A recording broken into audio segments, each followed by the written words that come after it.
Olá, você que está acompanhando a programação da rede MLC, a gente vai conversar com você que está aí, vivendo aqui no estado do Amazonas, se questionando sobre como que a gente faz, afinal de contas, para ter uma saída por meio de uma rodovia eficiente com relação aos nossos produtos, sair do estado do Amazonas sem ser por meio fluvial e trazer também a discussão do nosso porto municipal e falar com você que está aí do outro lado sobre o Porto de Manaus. A gente está recebendo hoje, aqui nos nossos estúdios do Deixa Que Eu Pergunto, Eric Moura de Medeiros, diretor de infraestrutura aquaviária do DENIT. Tudo bem?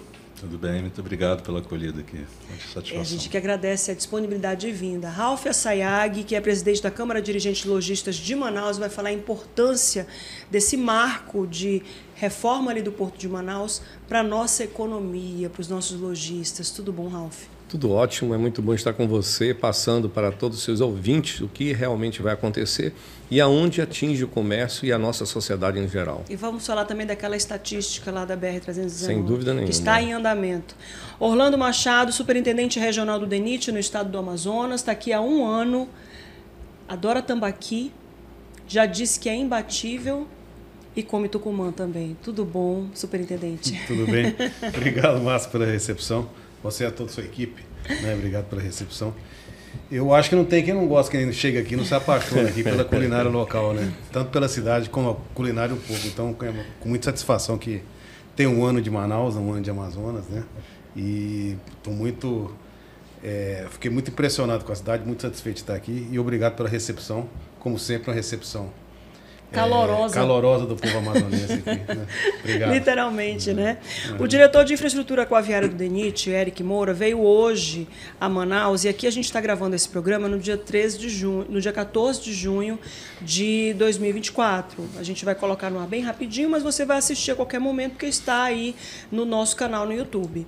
E a gente vai falar sobre o lançamento do novo Porto de Manaus, que vai trabalhar tanto a passagem do pedestre quanto o terminal de cargas e trazer essa modificação toda ali na orla municipal. Qual o impacto disso, tanto nesse trabalho do DENIT, quanto como que o senhor enxerga aqui no Amazonas essa modificação, essa reforma e essa mudança que vai trazer completamente ali na orla de Manaus? Obrigado aí pela pergunta. Na verdade, assim, é uma mudança de paradigma. A gente trabalha com a infraestrutura portuária, né, ali na região, mas na questão do pequeno porte. É considerado pequeno porte aquele que faz a navegação interior, né, e que não esteja o que a gente chama de poligonal do porto, né, e para transporte de pessoas e pequenas até média carga.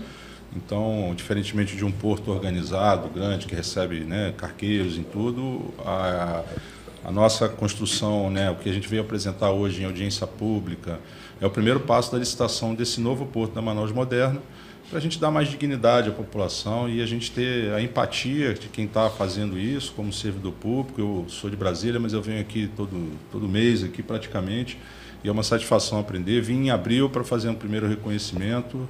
A gente pegou um projeto que estava parado há muito tempo e a gente deu uma atualizada e adaptada com muita coisa que a gente viu, principalmente a questão da mudança, né, climática, né? Parece que não, esse projeto foi feito sem contar grandes variações.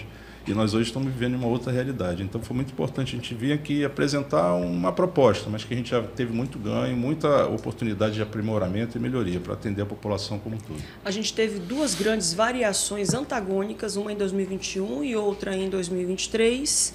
E agora, em 2024, é apresentada essa modernização. O Porto está preparado para enfrentar, e já há indícios, há suspeitas aí, já estão, inclusive, preparando que a próxima seca vai ser igualmente extrema. Não sei se vai bater a seca de 2023, mas vai ser uma seca que vai castigar muito a população ribeirinha. O Porto, ele vai estar preparado para esses momentos antagônicos do nosso rio? Sim, perfeito. Obrigado pela pergunta, que é bom esclarecer, porque a estrutura dele vai variar de acordo com a altura do rio, né? Então, quais foram os parâmetros que nós adotamos? A maior seca histórica é a maior cheia histórica.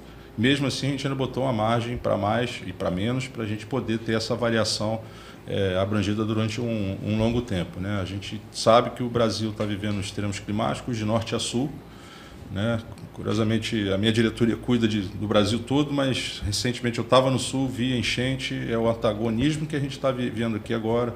A gente está numa contagem regressiva, vai ter o impacto, tendo ou não tendo. O que a gente pensou de experiência em relação ao ano passado, né? Que a gente fez dragagem aqui de caráter emergencial em alguns trechos do Rio, né? E aí a dragagem também é importante porque ela serviu de paradigma na questão da variação da seca, o que aconteceu. E aí a gente, com o porto da nova Manaus Moderna que estamos planejando, a gente aproveitou toda essa experiência para poder trabalhar com a nova realidade climática do Brasil. Então a gente está com essa variação grande, com todos os históricos, e para dar dignidade à população que lá faz o seu embarque e desembarque de cargas ou de transporte de pessoas, ou seja, a gente quer principalmente ter dignidade para a população que trabalha ali diretamente no Porto da Manaus Moderna. Na audiência pública que aconteceu hoje, o presidente da Câmara dos Dirigentes Lojistas, Ralf Esseg, estava lá e fez uma intervenção falando sobre que ainda aqui no porto da nossa Manaus Moderna ainda tem gente que carrega no ombro a caixa. Quando a gente experimentou aquela seca, o rio foi quase lá para o meio, né, presidente? E vinha gente carregando desde lá das empresas de estiva que tem ali na Manaus Moderna para poder botar no barco para atravessar. Como é que é o impacto nesse momento em que o senhor, junto com a equipe do CDL, experimentou e viveu toda essa mudança climática que o Amazonas vem passando? Estamos há décadas esperando que isso pudesse acontecer. Eu espero que realmente venha, porque o sofrimento desse povo todo, principalmente do interior, aonde tem que carregar a carga chamada, a carga no lombo, em cima da cabeça, tanto que entra como que sai. Então, quando a gente vê que o rio seca muito, a praia é um grande problema, um dificultador muito grande. Os carros vão, muitas vezes, atolam e muitas das vezes tem que realmente colocar em cima da cabeça a geladeira, descarregar um caminhão de frango, por exemplo. Você vai ficar praticamente 10 horas carregando, com 10, 15 pessoas carregando frango. Como também custa muito quando um caminhão fica horas ou dias. Aliás, ele tem que ir embora e voltar de novo e pagando. Cada entrada paga-se um valor. Isso tudo é exatamente um contramão do que o interior merece de a gente cuidar melhor dele, porque toda a carga do interior sai de Manaus, toda. Então, nós precisamos que um porto, dessa maneira, que possa, de repente, facilitar, como fosse, que a gente conversa aqui, como fosse um terminal aeroportuário, onde você pode deixar sua carga embora e depois é entregue para dentro do barco que vai chegar. Isso tudo vai dar um novo dinamismo, vai dar uma mudança de cultura muito grande, e é o que a gente mais precisa. Também, nesse momento, chega a carga na madrugada, não sai, mas chega a carga na madrugada, chega toda a nossa folhagem, chega toda a nosso peixe, chega todo de madrugada. E também essas pessoas carregam na cabeça, podendo ter um local que pudessem parar, descarregar essas caixas, que elas praticamente são num padrão, essas caixas, subirem para que a gente possa vender os produtos em todos os pequenos mercados, em todas as feiras, sem ser tanto pesado para aqueles trabalhadores que estão carregando a noite toda essa carga. Então, eu acho que, se Deus quiser, isso vai ser feito, vai acontecer de uma maneira que vai trazer a todos nós um resultado de redução de preço, velocidade, atendimento diferenciado, e que eu acho até que eu vou colocar aqui no programa, que eu vou cutucar um pouco mais o DENIT, deixar áreas que a gente possa ter, tipo... eu acho que a área que posso colocar tipo um PAC. De repente a pessoa sobe e lá ele não tem a identidade para entrar numa grande cidade como a nossa, ele já tira a identidade no local. Se ele não tomou uma vacina, ele já entra lá e toma uma vacina em lugares pequenos, mas que dê essa velocidade toda. A gente faz parceria com a prefeitura, né? Exatamente. Então, tudo isso poderia realmente acontecer e eu espero que venha a isso, mas a ideia, momento, tudo isso faz uma diferença muito grande para a gente abastecer a cidade de Manaus. É importante falar isso, porque tem gente que vem do interior e não tem esses serviços lá. Não tem. E a gente verifica até aqui na foto, olha a dificuldade. E tem mais. Quando o rio está descendo, acontece um fato, é que atola os carros. É uma lama violentíssima. Aqui não, que já está limpo, já secou, já tem. E é a dificuldade que tem. Então, isso acaba. O carro vai, independente da altura, acaba. Isso tudo aqui acaba. Ó. Olha só essa foto. Então, é muito ruim isso daqui. Tem mais. Aqui nesse local, já morreram algumas pessoas, porque a pessoa está descendo, escorrega, não sabe ainda quando a água está... E tivemos já vários problemas que, de repente, é um buraco. Com o novo projeto, acaba tudo isso, a cidade vai ficar mais bonita, vai ficar muito mais rápido de entregar essa mercadoria. E aí tem a balsa que é do João, a marca que é do Antônio, a balsa que é do Raimundo. E não, aí o Poder Público Federal, sim, está assumindo a sua responsabilidade e tratando todos esses de maneira igualitária e melhor. Quando o Orlando chegou a Manaus, chegou quando, Orlando? Qual foi? Tem um ano, né? Em julho do ano passado. Em julho do ano passado. Ele não pegou a máxima cheia, que foi em 2021. Mas até na cheia é até bom, mas a seca é terrível. Aqui, olha só, essa aqui é a régua. Gente, foi assustador. Ali é o Eduardo Ribeiro, que é a beirada do nosso... a beira, mas se a gente não tivesse nunca seca, fosse só cheia, ainda era bom. Não, agora a Porto, seca... Sim, é para Porto é espetacular. Mas quando a gente fala de cheia aqui, eu trago a realidade, a discussão, a situação que fica também o comércio. Não, o comércio lógico, fica tranquilo lógico. lá naquela beirada. Não, fica, para fica uma agonia. o ônibus para naquela região. O ônibus para, as pessoas não Agora vão, você tem que entender que ele pega a caixa e desce tudinho, desce aqui a escada para deixar no barco. Olha o tempo perdido. Né? E é muito ruim. E agora sofrido. Com o projeto muda tudo. Cadê a maquete do projeto? Eu acho que eu mandei aí. Tem aí, Lucas, a maquete do projeto, aquele vídeo lá. Coloca aqui pra gente só dar uma olhada. Isso é um impacto grande. A escada descendo, com geladeira, com tudo para entrar aqui. Sim. Com um monte de carregador. E bem aqui tem uma passagem de carro, mas atola. O carro só consegue chegar até aqui. Tem umas veículos. Isso acaba tudo. É espetacular o projeto. Enquanto... Já coloca aí para mim. Ele estava segurando. Olha só isso. Essa aqui é toda aquela imagem que vocês viram arredondadinha ali, ó. É como vai ficar o projeto. Olha só o projeto. E vai ter uma passagem para a carreta e para o pedestre. Não vai mais ficar esse tumulto que vai pedestre junto com o que está carregando para dentro dos barcos.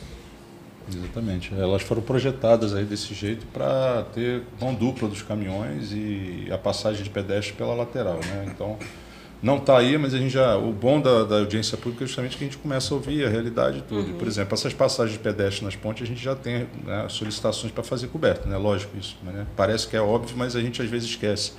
E a realidade é essa, no sol, imagina só a pessoa fazendo a passagem pela ponte. E nos fingas, que são na parte do flutuante, onde acho que a imagem deve chegar aí por perto, que são para embarcações menores, a gente também vai colocar essa questão aí da coberta. Então, você está vendo? Aí, esse projeto foi original assim, mas a gente vai botar a coberta aí. Esse seria aqui, né? Isso. Sim, na área coberta. Não, no flutuante crante não, mas no caminho, entendeu? Se a gente botar aí, a gente atrapalha com a manobra dos caminhões. Mas a ponte, quando você vai chegando, né, aquele corredor lateral ali, a gente vai colocar a coberta. E esses fingers, que são esses atracadorzinhos menores também, entendeu? Porque ali só vai vir pessoa mesmo, então a gente quer dar mais dignidade aí a quem desembarca, né? E outras melhorias que foram colocadas aí para a gente, que a gente ouviu bastante coisa. A gente discute nesse momento aqui o Porto e também não deixa de comentar aqui com relação à BR-319, porque o presidente da Câmara dos Dirigentes Lojistas está, inclusive, fazendo, olha só como vai ficar bonito, né? Todo organizado, e vai acabar com esse tumulto que é realmente com esse atrapalho, acidentes que acontecem e tudo mais. E a gente não pode deixar de comentar a importância da BR-319, porque isso é inconteste. Nossa. E o impacto econômico que a BR-319 vai trazer para a gente, porque também é nessa semana que a gente está aqui gravando o Porto de Manaus, né, a modernização do Porto de Manaus, também a liberação do relatório do grupo de trabalho da BR-319 para poder trazer a reestruturação da BR-319. Aí a gente traz o Orlando Machado, que é superintendente regional do DENIT, para falar como é que está a BR-319 agora, Orlando. Olha, assim, Márcia, antes de falar da BR-319, eu queria falar da malha rodoviária federal como um todo, aqui no estado do Amazonas, né? A gente tem cerca de 2 mil quilômetros de rodovias federais, desses apenas 500 pavimentados, então 1.500, 75% da malha ela é não pavimentada. Nenhum outro estado do país tem esse perfil, e isso acaba sendo que as rodovias federais, em geral, são rodovias importantes que ligam, são rodovias troncais, né? E fica muito difícil de você dar um tratamento para ela quando ela não pavimentada. Primeiramente, você tem a questão de custo, que o custo de você tratar uma rodovia não pavimentada, manter, é muito maior do que uma pavimentada. E você perde o serviço muito mais rápido. Às vezes você faz aquilo lá, ele aguenta uma chuva, você vai estruturando, você vai colocando. E num estado como o Amazonas, que você já tem dificuldade de conseguir material bom para base, cascalho, a pedra ela vem de longe, então o custo, além dele ser muito grande, quando você utiliza muito esses recursos, principalmente a parte de cascalho, o pouco que tem, que você passa a utilizar na manutenção, aquilo ali esgota e você não consegue ter esse material para fazer até a própria pavimentação da rodovia, que é o mais importante. Então, nesse sentido, eu acho que essa questão ela tem que ser realmente melhor avaliada da questão de pavimentação no geral, particularmente a 319, porque está ligando, é um corredor importantíssimo, mais importante. É a nossa que liga, saída do Estado. Do né? Estado. Que o liga, acesso para o resto do país. Para o resto do país, que liga Manaus a Porto Velho e vai ligar, consolida um corredor, né? Porto Velho e Manaus, na verdade, pelo 174 você vai Manaus até Boa Vista, lá, então Roraima. Então, um corredor importantíssimo. E que sempre teve essa polêmica, e realmente a questão ambiental, que é uma questão importantíssima no empreendimento, Sim. que tem que ser realmente avaliada e vem sendo feito esse trabalho pelo DENIT. É importante colocar que conseguiu a licença prévia ambiental, que é a licença que fala o seguinte: quando o IBAMA ele dá uma licença prévia, ele fala o seguinte: olha, o empreendimento ele é ambientalmente viável, você vai ter que atender tais e tais condicionantes. Então isso aí, esse passo, ele já foi, nós já temos desde setembro de 2022, dessa licença de pavimentação da rodovia como um todo. Mas aí o DENIT vinha trabalhando, está fazendo plano básico ambiental, já estava fazendo várias questões de programas ambientais, né? E apresentou agora no dia 7 de junho o plano básico ambiental para a análise do IBAMA. E esse plano básico ambiental ele tem a função ali de trabalhar o comportamento das pessoas, dos carros, dos caminhões que passam ali, para poder fazer com que haja essa integração com sustentabilidade. Sim, o plano básico ambiental basicamente é para atender as condicionantes do IBAMA, que foram pedidas na licença. Nesse meio tempo é importante colocar que sempre foi uma história meio de idas e vindas. Quando teve a primeira lista do PAC, a BR-319 não havia sido colocada. O Porto de Manaus já. Então teve uma cobrança da bancada federal, numa reunião já sobre o problema de dragagem, o problema da seca que estava acontecendo aqui no Amazonas. E a bancada cobrou o ministro, conversou com o ministro, basicamente o senador Eduardo Braga, o senador Omar Aziz, e o ministro falou: nós vamos criar um grupo de trabalho para fazer uma análise para poder alavancar esse empreendimento e diminuir o tempo, e vamos fazer uma análise do um histórico todo e ver o que pode ser feito. E esse grupo de trabalho ele foi criado, né, dentro do Ministério do Transporte. Um relatório foi em 90 dias, mas teve várias audiências públicas, teve em Porto Velho, teve aqui em Manaus, teve em Brasília. E quando ele soltou, foi um relatório que teve muito impacto, porque ele avaliou todas essas questões e botou o que era de mais importante que eu acho que tinha para o empreendimento, né? A primeira coisa que eu vejo que ele colocou de importante é o seguinte: olha, essa rodovia ela tem uma função econômica e social indiscutível e que ela é perfeitamente viável por essa questão de você analisar a parte econômica, a parte social. Então isso foi colocado com muita clareza dentro do relatório. A segunda questão importante, e que esse relatório, essa parte ambiental, é importante colocar, que foi avaliada inclusive pelo Ministério do Meio Ambiente, né? E ele colocou essa questão ambiental como prioritária e mostrando vários passos, várias soluções de engenharia, inclusive, que você ia ter que adotar, como a questão do trecho do meio, de você fazer tipo um cercamento. Famigerado trecho do meio, né? Porque é esse trecho do meio que traz que seria o mais sensível, né? Que é o mais discutido, né? O bendito do trecho do meio. São 172 passagens de fauna, tanto inferior quanto superior. As pontes também já foram construídas, que durante a seca você faz ela maior, já serve como passagem de fauna, as pontas, né? Todas as pontes de madeira, nenhuma delas, mesmo onde você caberia botar um bueiro celular, um bueiro menor, por questões ambientais e por questões de passagem de fauna, elas vão ser feitas todas de concreto, né? E a terceira questão importantíssima, que é muito bem tratada dentro do relatório, é a questão de governança e presença do Estado. Então, você tem que ter ali um policiamento, um monitoramento. Já está colocado pontos que vão ter pontos de controle junto com a Polícia Federal, Polícia Rodoviária Federal. E tudo isso para fazer um controle disso aí. Uma outra coisa que está sendo discutida, e isso aí já não tá batido o martelo, mas seria um controle de tipo de máquinas que podem fazer o desmatamento, só entrariam na rodovia através de um controle. Onde vai, para onde é que vem, todo esse não controle. Para não perder o número e nem o tamanho do serviço que tem que ser feito lá, para não ter desmatamento além. Ou para não ir destruindo no caminho as... Não, depois que você faz a pavimentação, esse acesso, né? Vamos supor, você quer passar com uma máquina que pode fazer um desmatamento, uma escavadeira lá. Sim. Você só entra ali na rodovia se você primeiro apresentar uma documentação de onde é que está indo, para onde é que vai ser o serviço. Controla. Exatamente, para ter a garantia que essa máquina não vai ser desviada no meio do caminho para poder fazer um serviço de desmatamento dentro no trecho do meio.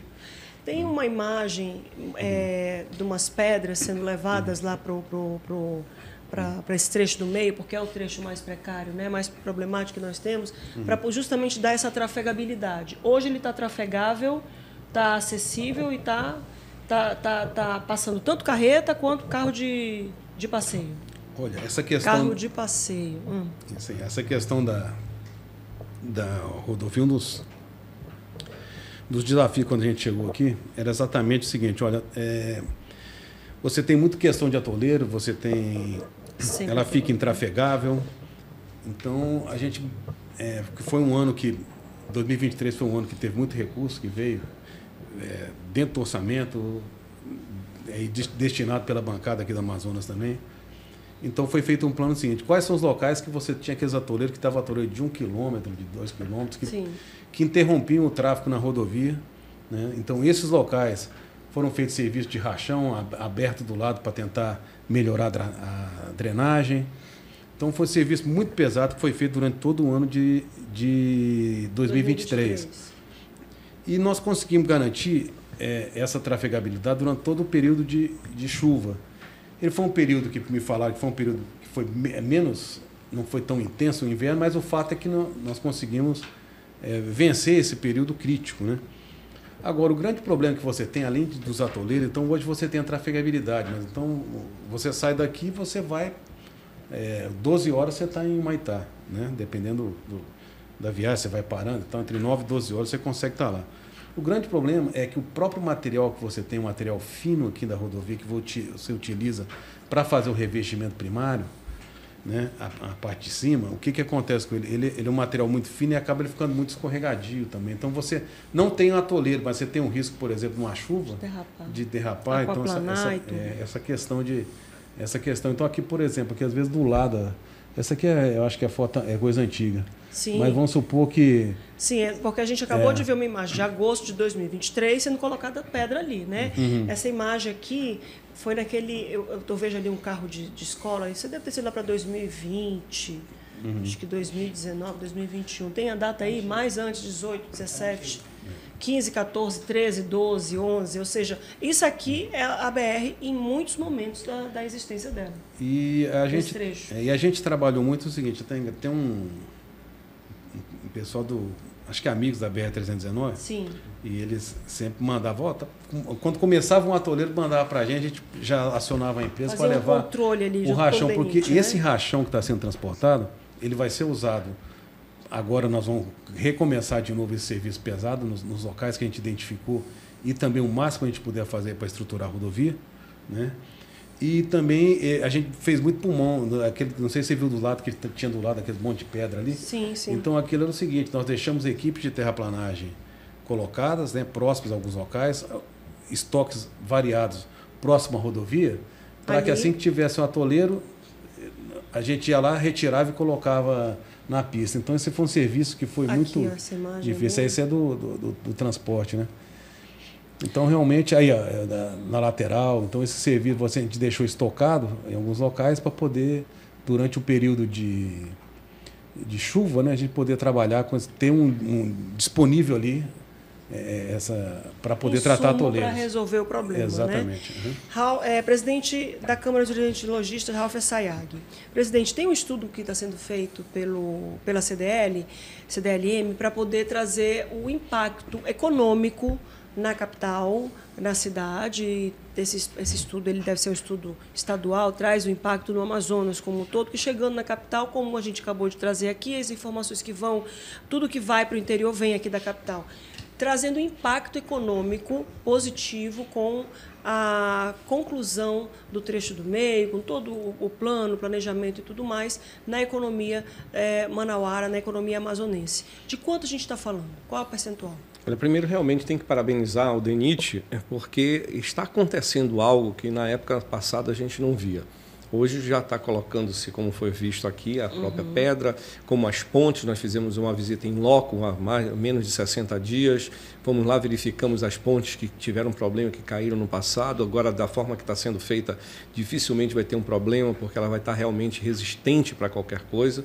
E aí vem, cada vez que a gente aumenta a velocidade de saída de Porto Velho até Manaus, a gente reduz o tempo e, com isso, ganha eficiência. O que nós estamos vendo é que nós temos praticamente 4 modais. Nós temos o navio que sai de São Paulo, praticamente, e chega até Manaus. Nós temos aí São Paulo, Porto Velho, Belém, que nós temos um tempo maior com um preço um pouquinho maior do que o modal de navio. E depois nós temos São Paulo, Porto Velho, e depois embarca em balsas, que hoje nós temos um problema sério ainda na navegação do Rio Madeira, porque o rio não subiu, nós estamos com problema do rio, e aí a carga não vem completa na balsa, então dobra o preço da balsa, isso porque vem meia carga, mas ele cobra a carga inteira. Porque a viagem é inteira. A viagem inteira, então vai meia carga, porque senão ele tem problema. Então, com isso, nós pagamos mais caro. E o terceiro, aliás, o quarto, seria realmente a BR-319. O trabalho que está sendo feito, a partir da hora que sai de Porto Velho, às 6 horas da manhã, e consiga chegar com uma carreta, velocidade média, sem nenhum atrapalho, às vezes com 2 motoristas, é possível que em 12 horas estejamos aqui com a carga. Isso vai reduzir bastante a carga perecível, principalmente a folhagem que pode sair de São Paulo numa segunda-feira, e na quarta-feira, quarta ou no máximo quinta pela manhã, ela estaria em Manaus, e ela aguenta, frigorificada, resfriada, ela aguentaria, e o preço cairia, em vez de estar numa carga aérea que cai aí em torno de 45 a 50 reais o quilo, ela vai cair praticamente para 10 reais, 9 reais o quilo. Então vai cair bastante o preço para toda a sociedade. Não falando isso, que nós estamos falando de 2 grandes cidades, está falando de Manaus e nós estamos falando de Boa Vista, como foi dito aqui, que hoje a estrada até Boa Vista tem uma velocidade média que você sai daqui à noite, como acabamos de sair à noite às 19 horas, e praticamente no ônibus leito, com tranquilidade, sem velocidade, tranquila.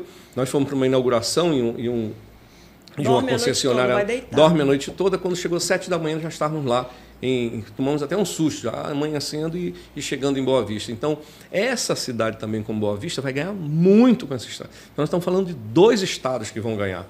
Então, de novo, é de apoiá-lo no que for, a bancada toda, brigar pela bancada, agradecer o trabalho, o empenho e sair por situações como agora a pedra, né, o tachão. São coisas que no passado não foi feito, isso já ajuda muito. E muitas das vezes o que a gente vamos colocar para os seus ouvintes é que o que eu fico às vezes chateado é que as pessoas têm a maldade do passado de 4 anos, 5 anos. Tá tudo quebrado, tá tudo... E não é mais a verdade. Eles têm que entender que cada momento vem dando uma melhoria. Porque a gente não pode falar só da maldade do passado. Não, atolava tudo. Está atolando agora? Não está. Então, pare de falar o mal para ver se a gente pensa no bem. Não é nem para falar mal, é falar o que não está acontecendo, falar mentira. Então, são pessoas que passaram há 4, 5 anos atrás que teve problema, onde passou até o problema do nosso oxigênio, nós teríamos morrido menos gente se nós tivéssemos oxigênio com a BR. Então, eu acho que isso tudo vai dar sinergia da gente poder falar do bem e do trabalho que está sendo feito pelo DENIT. Quando a gente fala do porto, mais uma vez aqui da reformulação do porto, da modernização do porto de Manaus, os feirantes, eles vão ser prejudicados? Vai ter que ter alguma interrupção no trabalho deles? Como é que vai ser essa rotina dos feirantes? Bom, Márcio, obrigado aí pela pergunta. Na verdade, uma das premissas que nós trabalhamos no projeto, que isso aí, na verdade, é uma revisitação do projeto de 10 anos atrás, que ficou parado, é não mexer na feira.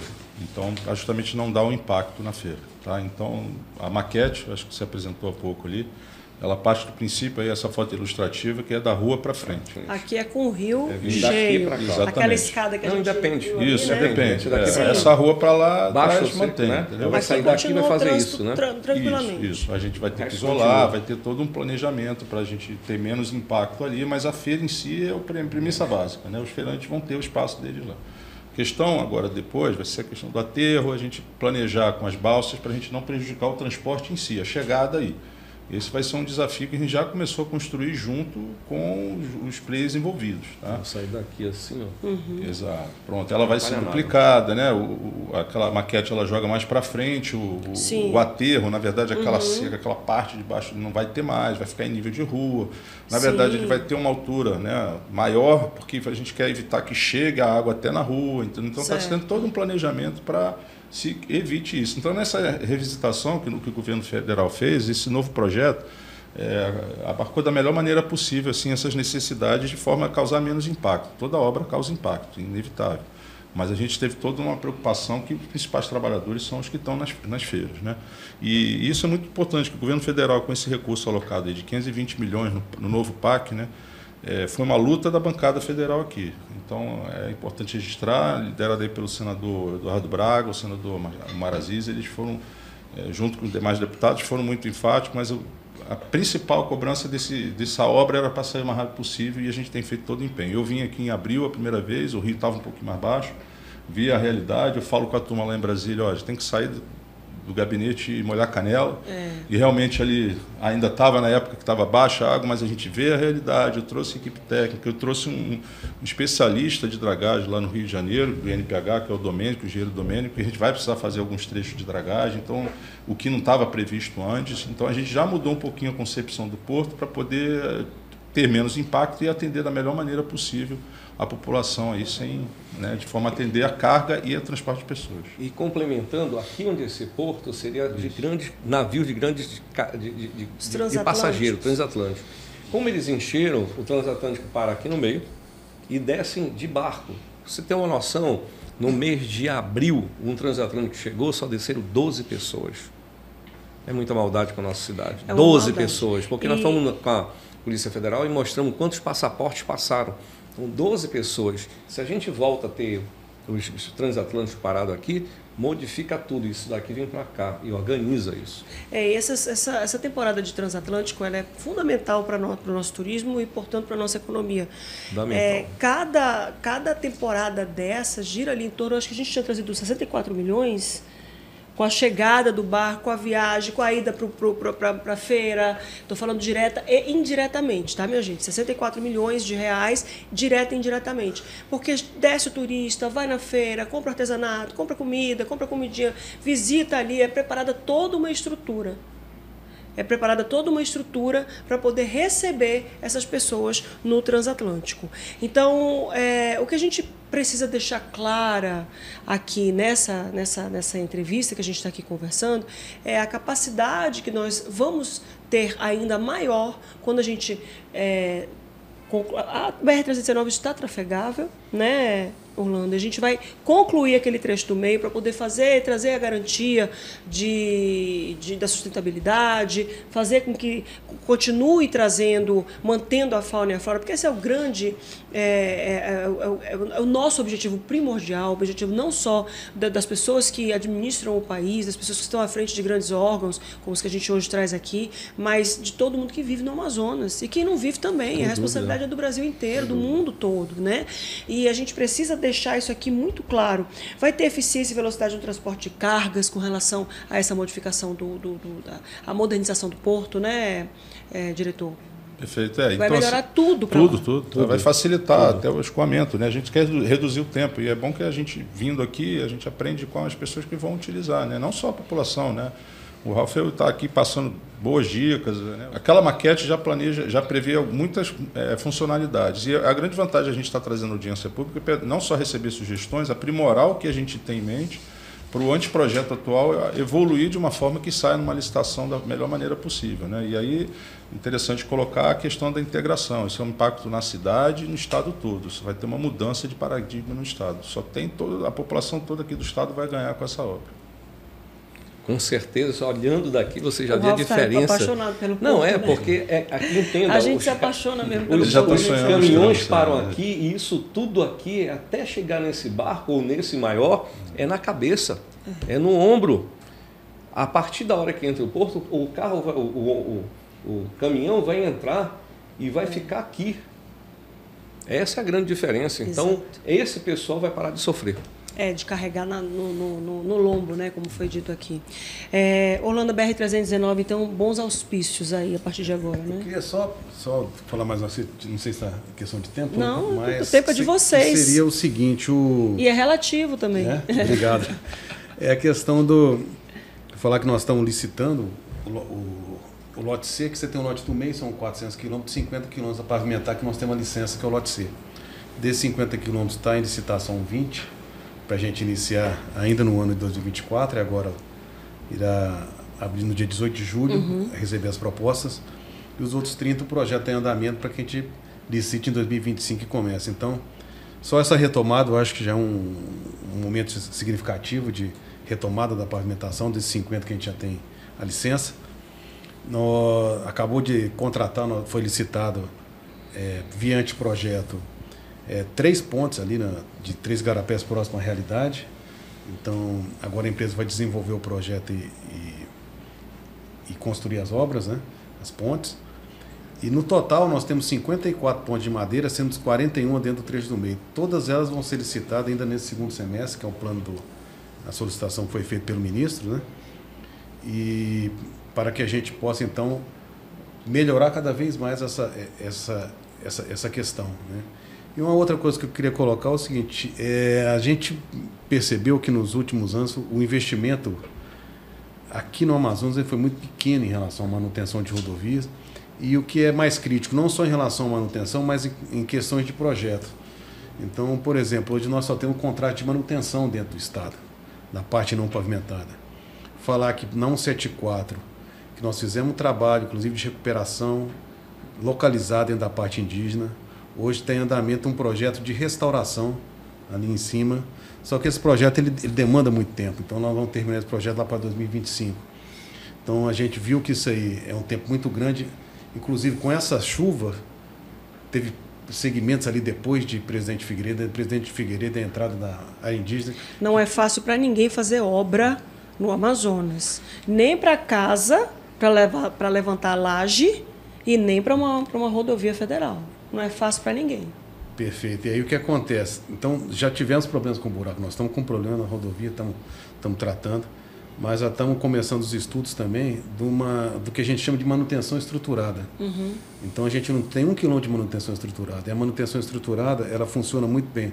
Ou seja, às vezes o programa Crema ou Revitaliza, onde você faz parte de restauração dos segmentos mais críticos e dá manutenção no restante. E a empresa que faz isso aí fica responsável pela manutenção por 2 anos ou 3 anos, depende do tipo de manutenção do contrato.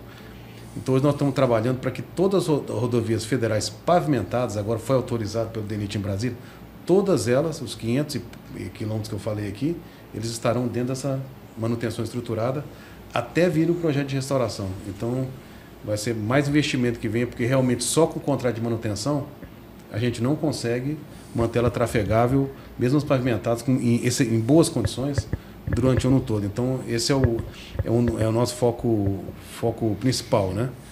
E a 319, assim, virou, como é que eu vou te falar? O principal empreendimento nosso aqui, rodoviário. Se na parte aquaviária você tem o Porto de Manaus simboliza o maior uma porto nova obra, flutuante, né? Sim.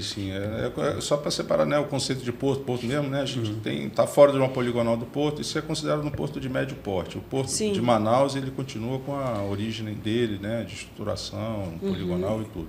Porto organizado. O nosso é aquele porto mais de caráter social. E aqui na parte da rodoviária você tem a 319, né? Eu costumo brincar que aqui a gente tem, em todo lugar do país, qualquer superintendência, você tem 6 meses de crise que a maioria é só rodoviária, que é o período de chuva, né? Aqui a chuva você tem o período de chuva, você tem crise no rodoviário, e no período de seca você tem crise no portuário, né? Que nós tivemos a seca aqui grande tudo até diferente, né? O Amazonas é um desafio. Estagiário, quer mandar o pessoal para aprender? Manda os estagiários aqui para ficar supervisionado. E tem, não sei se você já falou das dragagens aqui? Já? Não, é importante, né? A questão a gente, na essência, a conversa da logística, né? A gente pensa numa linha logística, né, de abastecimento para o estado, para a região como um todo.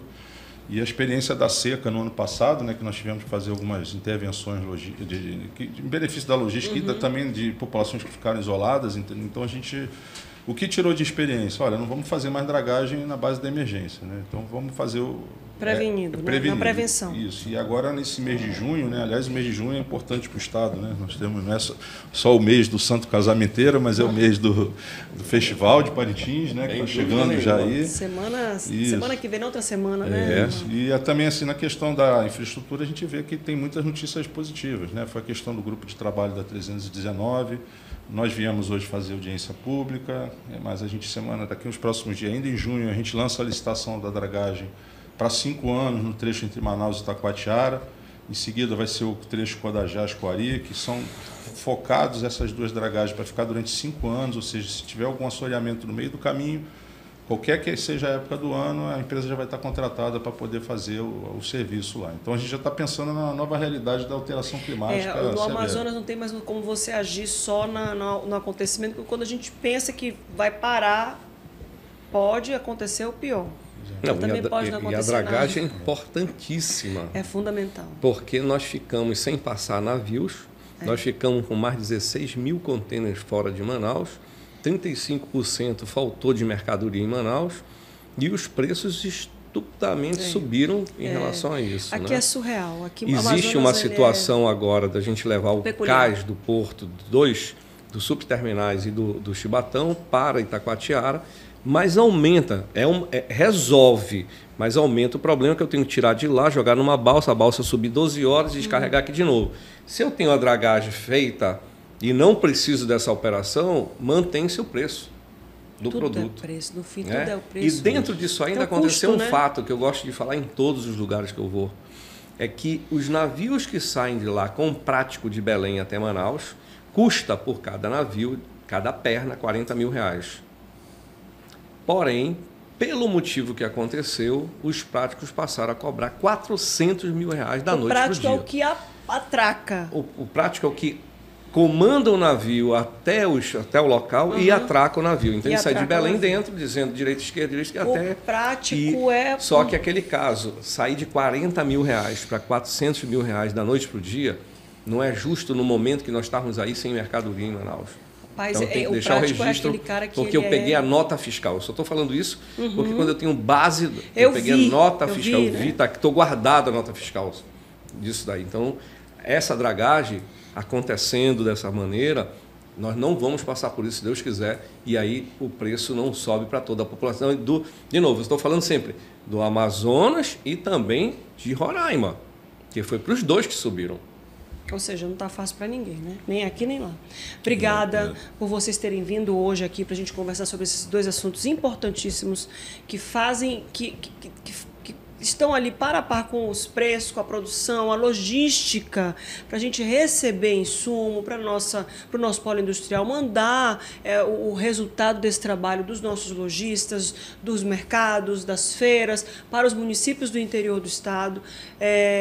Como vocês muito bem o sabem, né? Quem não está morando no Amazonas, mas entende a peculiaridade do nosso estado, é o maior estado em extensão territorial e por isso é muito mais difícil a gente conseguir acessar o interior. O interior é longe, as cidades são muito longe daqui da capital amazonense, então o Amazonas ele é surreal e é peculiar.